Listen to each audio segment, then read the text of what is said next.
사랑하는 성도님들, 혹시 요즘 이런 마음이 드시지는 않습니까? 내 인생이 왜 이렇게 답답하고 막막할까? 다른 사람들은 다 잘 살아가는 것 같은데 나만 이렇게 힘든 시간을 보내고 있는 건 아닐까? 하나님께서는 왜 내 기도에 응답해 주지 않으실까? 언제까지 이런 어려운 상황이 계속될까? 혹시 하나님께서 나를 잊으신 것은 아닐까? 이런 답답하고 불안한 마음으로 하루하루를 버텨내고 계시는 믿음의 가족들이 정말 많으실 것입니다. 특히나 2025년을 맞이하면서 새로운 한 해에 대한 기대와 함께 한편으로는 불확실한 미래에 대한 걱정도 크실 것입니다.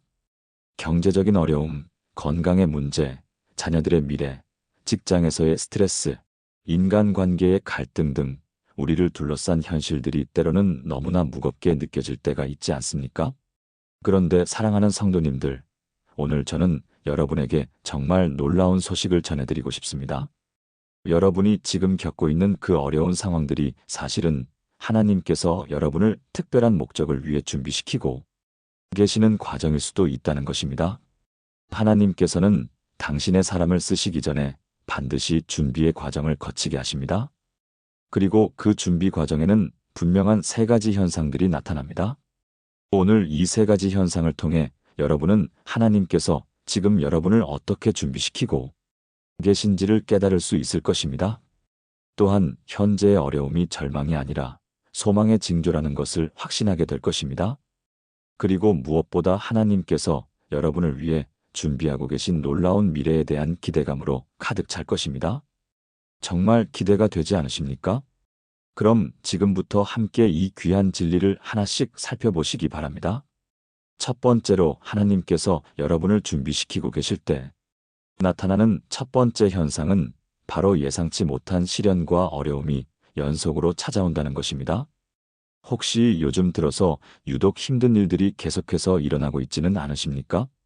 한 가지 문제가 해결되나 싶으면 또 다른 문제가 생기고 잠시 평안하나 했더니 또 새로운 시험이 찾아오는 그런 경험을 하고 계시는가요?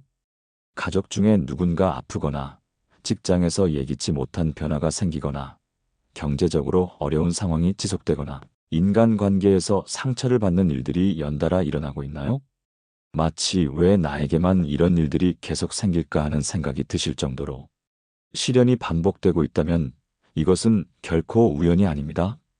이것은 하나님께서 여러분을 특별한 목적을 위해 준비시키고 계시는 과정일 가능성이 매우 높습니다. 창세기 50장 20절에서 요셉이 형들에게 한 말을 기억해 보시기 바랍니다. 당신들은 나를 해하려 하였으나 하나님은 그것을 선으로 바꾸사 오늘과 같이 많은 백성의 생명을 구원하게 하시려 하셨나니. 요셉의 인생을 돌이켜보면 정말 연속된 시련의 연속이었습니다. 형들의 시기와 질투로 인해 애굽의 종으로 팔려가고 보디발의 집에서 억울한 누명을 쓰고 감옥에 갇히고 감옥에서도 잊혀져서 오랜 기간 고통받았습니다. 하지만 나중에 보니 이 모든 과정이 하나님께서 요셉을 애굽의 총리로 세우시기 위한 준비 과정이었던 것입니다. 종으로 팔려간 것은 애굽의 문화와 언어를 배우기 위함이었고 보디발의 집에서 일한 것은 행정 업무를 익히기 위함이었고 감옥에서의 시간은 인간의 마음을 깊이 이해하고 겸손을 배우기 위함이었습니다. 마찬가지로 하나님께서는 오늘날도 당신의 사람들을 쓰시기 전에 반드시 연단의 과정을 거치게 하십니다. 시련을 통해 우리의 믿음을 더욱 견고하게 만드시고 어려움을 통해 우리의 성품을 다듬어 가시며 고난을 통해 우리로 하여금 오직 하나님만 의지하게 만드십니다. 베드로전서 1장 6절과 7절에서 사도 베드로는 이렇게 말했습니다. 그러므로 너희가 이제 여러 가지 시험으로 말미암아 잠깐 근심하게 되지 않을 수 없으나 너희 믿음의 확실함은 불로 연단하여도 없어질 금보다 더 귀하여 예수 그리스도께서 나타나실 때에 칭찬과 영광과 존귀를 얻게 할 것이니라. 하나님께서는 우리를 금과 같이 정죄하기 위해서 연단의 불을 허락하십니다. 그 과정이 고통스럽고 힘들지만 그 결과는 순금과 같은 믿음과 성품을 만들어내는 것입니다. 실제로 하나님께 크게 쓰임받은 많은 인물들을 살펴보면 모두가 큰 시련을 겪었음을 알 수 있습니다. 모세는 40년간 광야에서 양을 치며 준비되었고, 다윗은 사울 왕의 핍박을 받으며 도피 생활을 했고, 바울은 아라비아 광야에서 3년간 준비의 시간을 가졌습니다. 그러니까 사랑하는 성도님들, 여러분이 지금 연속된 시련을 겪고 계신다면 낙심하지 마시기 바랍니다. 오히려 하나님께서 여러분을 귀하게 여기셔서 특별한 목적을 위해 준비시키고 계신다는 증거로 받아들이시기 바랍니다. 지금의 어려움이 여러분을 더욱 강하고 지혜로운 하나님의 사람으로 만들어가는 과정임을 믿으시기 바랍니다. 그리고 이 모든 것을 통해 하나님의 선하신 뜻이 이루어질 것을 소망하며 인내로 견디어 나가시기 바랍니다. 두 번째로, 하나님께서 여러분을 준비시키고 계실 때 나타나는 두 번째 현상은 바로 사람들로부터 오해받고 외로움을 경험하게 된다는 것입니다. 혹시 요즘 들어서 가까웠던 사람들이 여러분을 오해하거나 멀어지는 경험을 하고 계시지는 않습니까? 예전에는 잘 통했던 친구들이나 동료들과 대화가 잘 안 되거나 여러분의 진심을 알아주지 못해서 속상한 일들이 생기고 있나요? 아니면 교회에서조차 여러분을 제대로 이해해주는 사람이 별로 없는 것 같아서 마음이 외로우신가요? 가족들마저도 여러분의 마음을 몰라주는 것 같아서 답답하고 서운한 마음이 드시나요? 마치 이 세상에 혼자 남겨진 것 같은 깊은 외로움을 느끼고 계신다면 이건 역시 하나님께서 여러분을 준비시키고 계시는 과정 중 하나입니다. 시편 27편 10절에서 다윗은 이렇게 고백했습니다. 내 부모는 나를 버릴지라도 여호와는 나를 영접하시리로다. 다윗도 가장 가까운 가족들로부터조차 이해받지 못하고 외로움을 경험했지만 그 가운데서 오직 하나님만이 자신을 진정으로 이해해 주신다는 것을 깨달았습니다. 하나님께서는 왜 당신의 사람들로 하여금 이런 외로움을 경험하게 하실까요? 첫째로, 우리로 하여금 사람에게 의존하지 않고 오직 하나님께만 의존하도록 하시기 위함입니다. 우리는 본능적으로 사람들의 인정과 사랑을 갈구합니다. 그런데 때로는 그런 욕구가 하나님보다 더 중요하게 여겨질 때가 있습니다. 하나님께서는 우리가 사람의 인정이나 사랑에 의존하지 않고 오직 하나님의 사랑 안에서 만족을 찾도록 하시기 위해 외로움의 시간을 허락하십니다. 둘째로, 우리의 마음을 더욱 예민하고 부드럽게 만들어 주시기 위함입니다. 외로움을 경험해 본 사람만이 다른 사람의 외로움을 진정으로 이해할 수 있습니다. 상처를 받아본 사람만이 상처받은 사람을 진심으로 위로할 수 있습니다. 하나님께서는 우리를 통해 많은 사람들을 위로하고 치유하는 사역을 하시기 위해 먼저 우리로 하여금 그런 아픔을 경험하게 하시는 것입니다. 고린도후서 1장 3절과 4절에서 사도 바울은 이렇게 말했습니다. 찬송하리로다. 그는 우리 주 예수 그리스도의 하나님이시요 자비의 아버지시요 모든 위로의 하나님이시며 우리의 모든 환난 중에서 우리를 위로하사 우리로 하여금 하나님께 받는 위로로서 모든 환난 중에 있는 자들을 능히 위로하게 하시는도다. 하나님께서는 우리가 받은 위로를 다른 사람들에게도 나누어 주기를 원하십니다. 그러기 위해서는 먼저 우리 자신이 그런 위로가 필요한 상황을 경험해야 하는 것입니다. 셋째로, 우리로 하여금 더욱 깊이 기도하게 만들어 주시기 위함입니다. 사람들이 우리를 이해해 주지 않을 때 우리는 자연스럽게 하나님께 더 많이 기도하게 됩니다. 사람에게 털어놓을 수 없는 마음의 깊은 상처와 고민들을 하나님께 다 쏟아넣게 되는 것입니다. 이 과정을 통해 우리는 하나님과 더욱 깊은 교제를 나누게 되고 하나님의 마음을 더욱 잘 이해하게 됩니다. 실제로 많은 하나님의 사람들이 외로움의 시간을 통해 하나님과의 관계가 더욱 깊어졌다고 고백합니다. 예레미야 선지자도 자신의 시대에 아무도 하나님의 말씀을 들려고 하지 않아서 깊은 외로움을 느꼈지만 그 가운데서 하나님과 더욱 깊은 교제를 나눌 수 있었습니다. 그러니까 사랑하는 성도님들, 여러분이 지금 사람들로부터 오해받고 외로움을 느끼고 계신다면 이것을 부정적으로만 바라보지 마시기 바랍니다. 오히려 하나님께서 여러분을 더욱 깊은 차원으로 이끌어 가시기 위해 허락하신 특별한 시간으로 받아들이시기 바랍니다. 이 시간을 통해 하나님과 더욱 깊이 교제하시고 하나님의 마음을 더욱 깊이 이해하게 되시기 바랍니다. 그리고 훗날 여러분과 같은 외로움을 경험하는 사람들을 진심으로 위로할 수 있는 하나님의 사람으로 성장해 가시기 바랍니다. 세 번째로, 하나님께서 여러분을 준비시키고 계실 때 나타나는 세 번째 현상은 바로 하나님의 말씀과 기도에 대한 갈급함이 예전보다 훨씬 더 강해진다는 것입니다. 혹시 요즘 들어서 성경을 읽고 싶은 마음이나 기도하고 싶은 마음이 예전보다 훨씬 더 간절해지셨습니까? 세상의 그 어떤 것으로도 채워지지 않는 마음의 갈증이 있어서 오직 하나님의 말씀과 기도를 통해서만 위로와 힘을 얻게 되시나요? 예배 시간이나 말씀을 듣는 시간이 예전보다 훨씬 더 소중하고 귀하게 느껴지시나요? 아니면 일상 중에도 자꾸만 하나님을 찾게 되고 기도하고 싶은 마음이 간절해지시나요? 이런 영적인 갈급함이 점점 더 강해지고 있다면 이것은 하나님께서 여러분을 특별한 목적을 위해 준비시키고 계시는 세 번째 확실한 증거입니다. 시편 42편 1절에서 시편 기자는 이렇게 고백했습니다. 하나님이여, 사슴이 시냇물을 찾기에 갈급함같이 내 영혼이 주를 찾기에 갈급하니이다. 이 시편은 다윗이 압살롬의 반역으로 인해 예루살렘을 떠나 도피하던 중에 쓴 것으로 추정됩니다. 가장 어렵고 힘든 상황에서 다윗의 마음에는 하나님에 대한 간절한 갈망이 생겼던 것입니다. 하나님께서는 왜 당신의 사람들에게 이런 영적 갈급함을 주실까요? 첫째로, 우리로 하여금 세상의 것들로는 만족할 수 없는 존재임을 깨닫게 하시기 위함입니다. 하나님께서 우리를 창조하실 때 우리의 마음 깊은 곳에 하나님만이 채우실 수 있는 공간을 만들어 놓으셨습니다.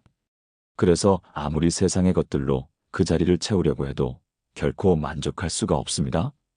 오직 하나님만이 그 갈급함을 채워주실 수 있는 것입니다. 전도서 3장 11절에서 솔로몬은 이렇게 말했습니다. 하나님이 모든 것을 지으시되 때를 따라 아름답게 하셨고 또 사람들에게는 영혼을 사모하는 마음을 주셨느니라.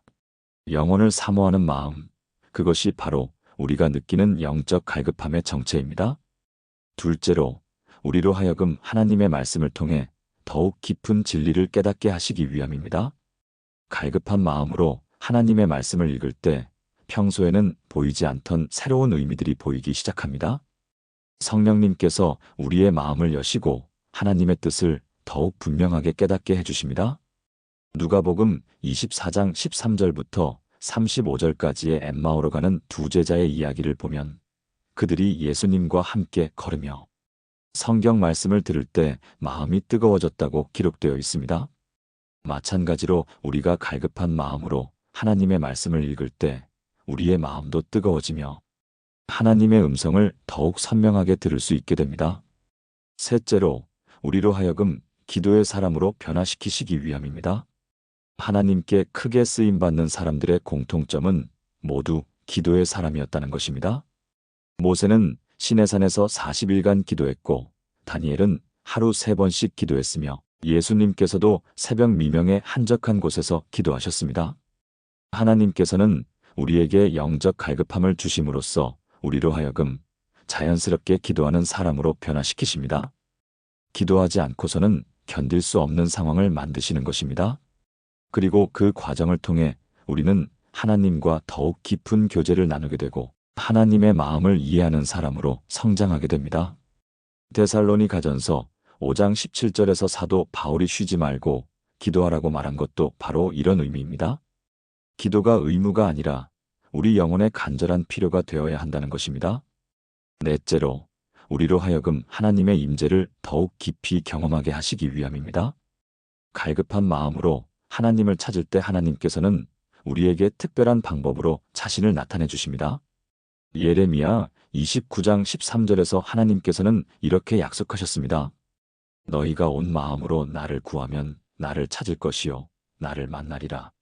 온 마음으로 하나님을 구하는 것, 그것이 바로 영적 갈급함입니다. 그런 마음으로 하나님을 찾는 사람에게는 하나님께서 특별한 방법으로 자신의 임재를 경험하게 해주십니다. 기도 중에 특별한 감동을 받거나 말씀을 읽다가 깊은 깨달음을 얻거나 예배 중에 하나님의 임재를 강하게 느끼는 경험들을 하게 되는 것입니다. 그러니까 사랑하는 성도님들, 여러분이 요즘 들어서 하나님의 말씀과 기도에 대한 갈급함이 더욱 강해지고 있다면 이것을 귀하게 여기시기 바랍니다. 이것은 하나님께서 여러분을 특별한 목적을 위해 준비시키고 계시는 세 번째 확실한 증거입니다. 이런 갈급함을 통해 하나님께서는 여러분을 더욱 깊은 영성의 세계로 인도하고 계시는 것입니다. 그러므로 이 갈급함을 소중히 여기시고 더욱 열심히 말씀을 읽고 기도하는 시간을 가지시기 바랍니다. 하나님께서 여러분에게 주시는 특별한 은혜와 계시를 놓치지 마시고 온전히 받아들이시기 바랍니다. 사랑하는 성도님들, 지금까지 하나님께서 당신의 사람을 준비시키실 때 나타나는 세 가지 현상에 대해서 함께 살펴보았습니다. 첫 번째는 예상치 못한 시련과 어려움이 연속으로 찾아오는 것이었습니다. 이것은 하나님께서 우리의 믿음을 연단하시고 성품을 다듬어 가시는 과정입니다. 두 번째는 사람들로부터 오해받고 외로움을 경험하게 되는 것이었습니다. 이것은 우리로 하여금 사람이 아닌 하나님께만 의존하게 하시고 다른 사람의 아픔을 이해할 수 있는 마음을 갖게 하시는 과정입니다.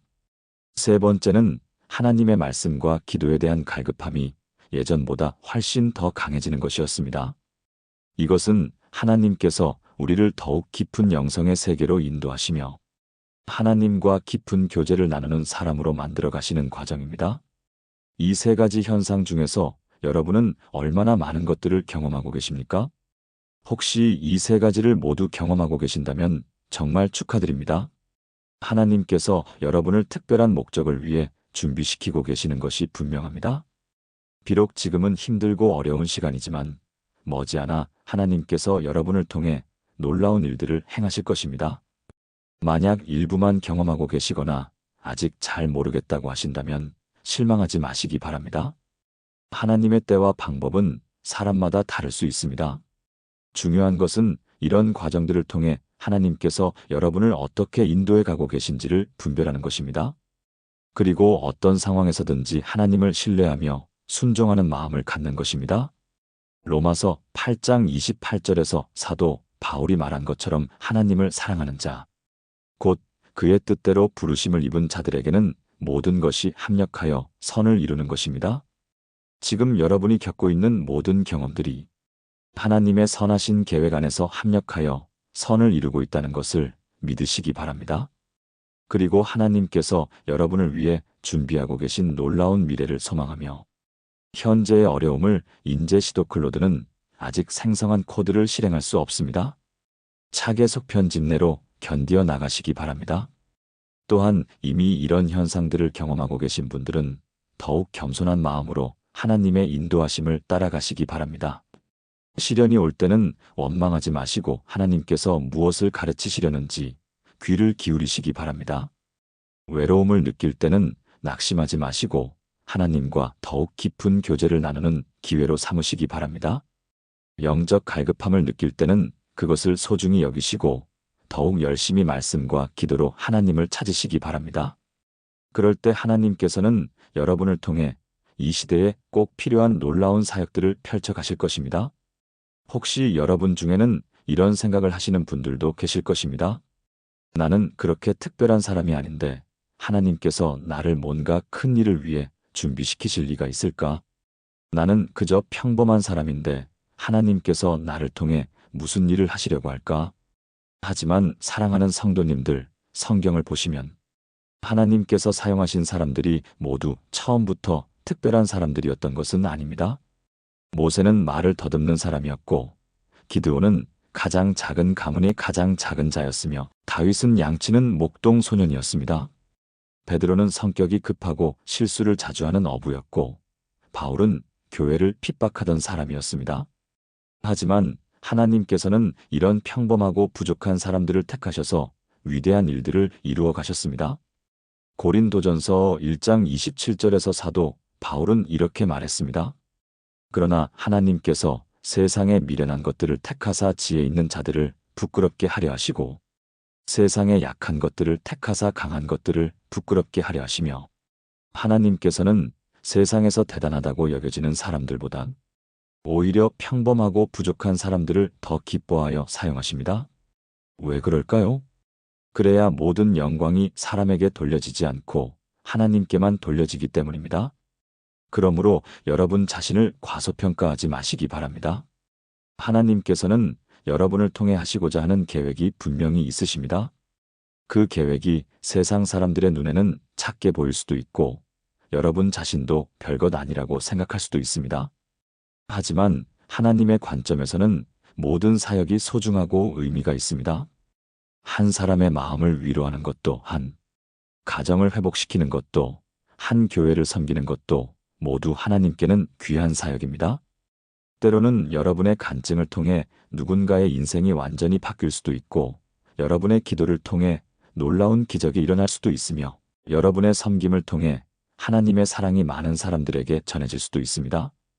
그러니까 지금 여러분이 겪고 있는 모든 과정들을 소중히 여기시기 바랍니다. 하나님께서는 여러분의 모든 경험들을 통해 여러분을 빚어가고 계십니다. 시련을 통해서는 인내와 믿음을, 외로움을 통해서는 하나님에 대한 의존과 다른 사람에 대한 이해를, 영적 갈급함을 통해서는 깊은 영성과 기도의 능력을 배우게 하시는 것입니다. 이 모든 것들이 합쳐져서 하나님께서 여러분을 통해 이루고자 하시는 아름다운 계획을 완성해 가는 것입니다. 또한 이런 준비 과정에는 하나님의 완벽한 때가 있다는 것도 기억하시기 바랍니다. 전도서 3장 1절에서 말씀하신 것처럼 범사에 기한이 있고 천하만사가 다 때가 있습니다. 하나님께서는 여러분을 서두르지 않으십니다. 충분한 시간을 가지고 완전하게 준비시키신 후의 때가 되면 사용하십니다. 요셉도 13년간의 준비 기간을 거친 후에 애굽의 총리가 되었고 다윗도 오랜 도피 생활을 통해 준비된 후에 이스라엘의 왕이 되었습니다. 그러니까 조급해하지 마시고 하나님의 때를 기다리며 현재 주어진 상황에서 최선을 다해 준비하시기 바랍니다. 하나님께서 주신 시련을 통해 더욱 강해지시고 외로움을 통해 더욱 깊어지시며 영적 갈급함을 통해 더욱 거룩해져 가시기 바랍니다. 그리고 하나님의 완벽한 때에 하나님께서 여러분을 통해 이루고자 하시는 놀라운 일들을 기대하며 소망 가운데 살아가시기 바랍니다. 마지막으로 이런 준비 과정을 겪고 있는 다른 성도님들에게도 격려가 되어 주시기 바랍니다. 여러분과 같은 어려움을 겪고 있는 분들을 보시면 나도 그런 시간이 있었는데 하나님께서 그 모든 것을 통해 나를 준비시켜 주셨다고 격려해 주시기 바랍니다. 여러분의 경험과 간증이 누군가에게는 큰 위로와 희망이 될 수 있습니다. 그리고 그런 격려를 통해 여러분 자신도 하나님께서 지금까지 여러분을 어떻게 인도해 오셨는지를 다시 한번 깨닫게 될 것입니다. 히브리서 10장 24절에서 말씀하신 것처럼 서로 돌아보아 사랑과 선행을 격려하는 일에 힘써 주시기 바랍니다. 사랑하는 성도님들, 오늘 이 말씀을 통해 여러분의 마음에 큰 위로와 소망이 되었기를 바랍니다. 여러분이 지금 겪고 있는 어려움들이 절망이 아니라 하나님께서 여러분을 준비시키고 계시는 과정이라는 것을 믿으시기 바랍니다. 하나님께서는 여러분을 사랑하시고 여러분을 위한 선한 계획을 가지고 계십니다. 그 계획이 완전히 이루어질 때까지 인내하며 소망을 가지고 믿음의 길을 걸어가시기 바랍니다. 그리고 하나님께서 여러분을 통해 이루실 놀라운 일들을 기대하며 기쁨과 감사로 매일을 살아가시기 바랍니다. 이 말씀이 여러분에게 도움이 되셨다면 좋아요 버튼을 눌러주시고 댓글로 여러분의 간증이나 기도 제목도 나누어 주시기 바랍니다. 그리고 이런 말씀이 필요한 다른 분들에게도 꼭 공유해 주시기 바랍니다.